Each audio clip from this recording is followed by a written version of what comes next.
Nếu bạn thắc mắc với mức lương hiện tại bạn có thể mua được xe hơi nào thì đây chính là video dành cho bạn.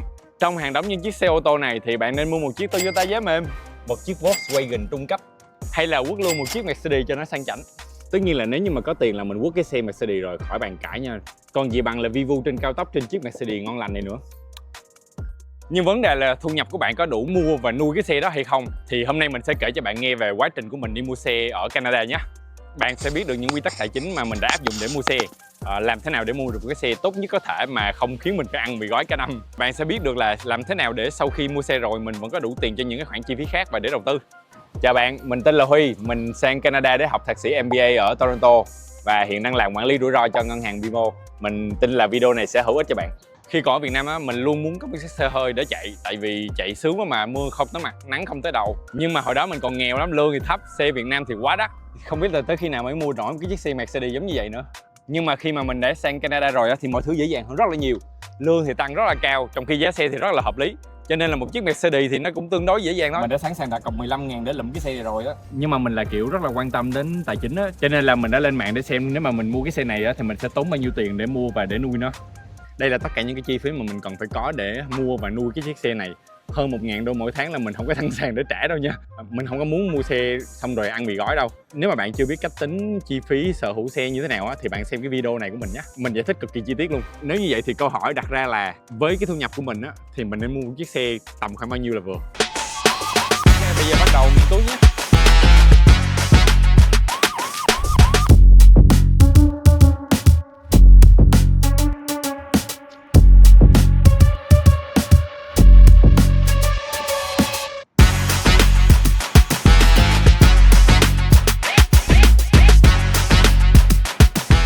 Quy tắc 35% là gì? Có nghĩa là cái chiếc xe mà bạn nên mua nó chỉ tốn tầm khoảng 35% so với cái thu nhập trước thuế của bạn thôi.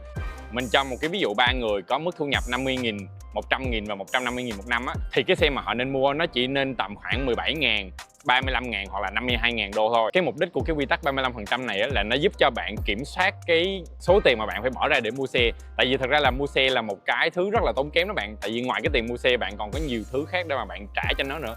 Ví dụ như là tiền lãi vay nè, bảo trì, bảo dưỡng, bảo hiểm, rồi gửi xe. Nói chung là xe nó càng cao á, thì những cái chi phí đó nó càng cao.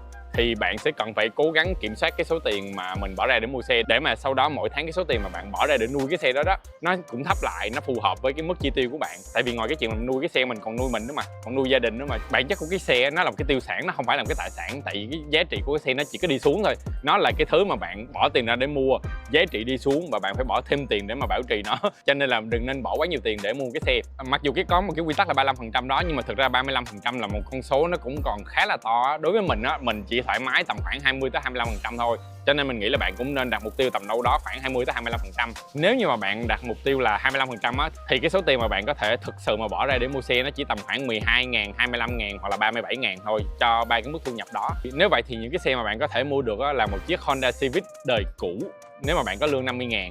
Nếu mà lương bạn 100.000 thì bạn chỉ nên mua Toyota Corolla mới thôi. Thậm chí nếu mà bạn lương 150.000 á, bạn cũng không nên bỏ tiền để mua mấy chiếc BMW, Mercedes nữa. Bạn chỉ có thể mua được những chiếc giống như kiểu như là Hyundai, Tucson chẳng hạn. Nếu như bạn có bất cứ thắc mắc nào á, thì hãy comment nhé, mình sẽ trả lời giúp cho bạn.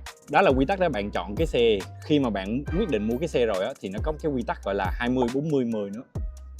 20 là gì? 20 có nghĩa là khi bạn mua xe á, thì bạn hãy đặt cọc tối thiểu là 20% giá trị của cái xe và vay phần còn lại. Tại vì bên nước ngoài cái việc mua xe nó rất là dễ dàng, thậm chí là bạn không cần phải đặt cọc luôn, bạn vay hết toàn bộ 100% giá trị xe cũng được. Nhưng mà lời khuyên là bạn không nên làm như vậy, bởi vì lý do là như vậy là một cái xe á, khi mà bạn lăn bánh khỏi cái dealership là cái chỗ bán xe nó đã mất giá trị ngay lập tức rồi, và xe nào cũng mất giá trị. Mình ví dụ như nếu như giả sử bạn mua cái chiếc Hyundai Tucson hồi nãy đi giá trị là 38.000 đô, thì sau 1 năm á, nó đã mất 20% giá trị xe rồi.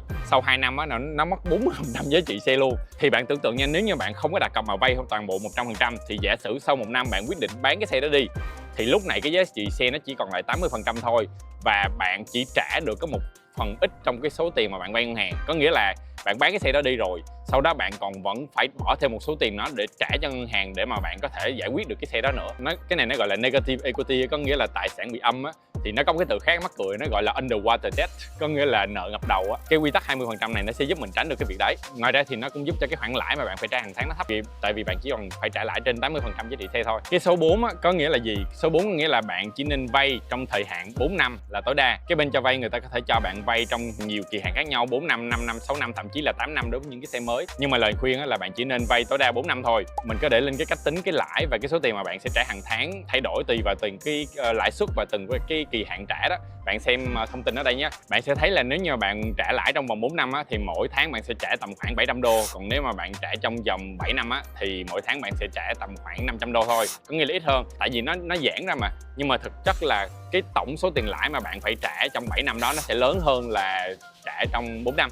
Đó là điều đương nhiên ha. Đó là lý do tại sao mình không nên để cái kỳ hạn trả lãi quá lâu. Ở đây nó có một cái điểm khá là thú vị nè. Mình giả sử nha, có hai người bạn ngồi nói chuyện với nhau, thì một người chạy chiếc Mazda, một người chạy chiếc BMW.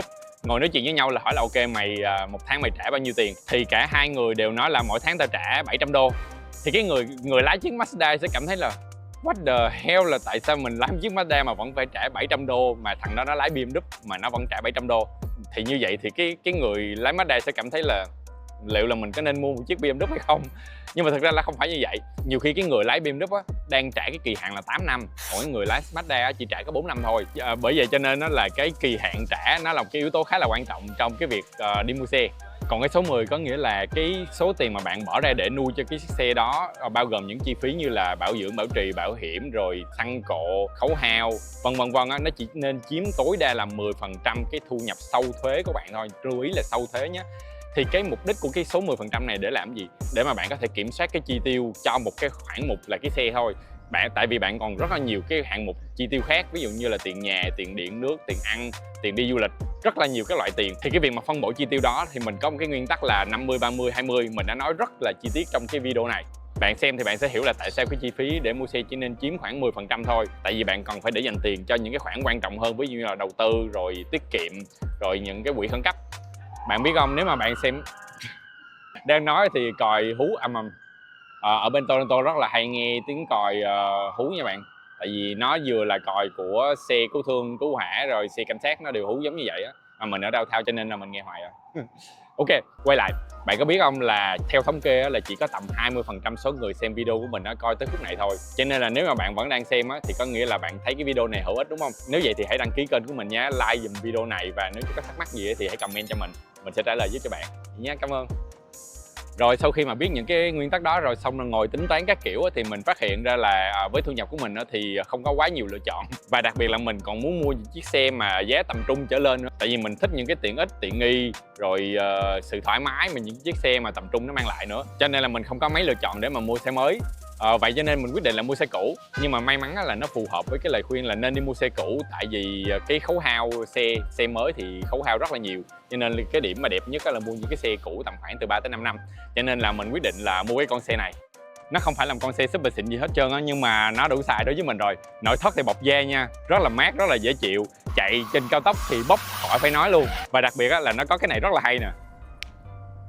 Ngầu ha, quá đã luôn. Cái này mà trời mà không lạnh quá hoặc là không nóng quá thì mở mua chạy là cực kỳ phê. Mình cực kỳ thích cái con xe này luôn. Mặc dù là nó là xe cũ á, nhưng mà mọi thứ nó rất là hoàn hảo. Nếu như mà bạn muốn biết chi tiết về tất cả những cái chi phí để mà mua xe và sở hữu xe thì xem trong cái video này nhé. Mình nói cực kỳ chi tiết luôn. Rồi, cảm ơn bạn. Bây giờ mình đi về nhà ăn cơm đây. Bye bye.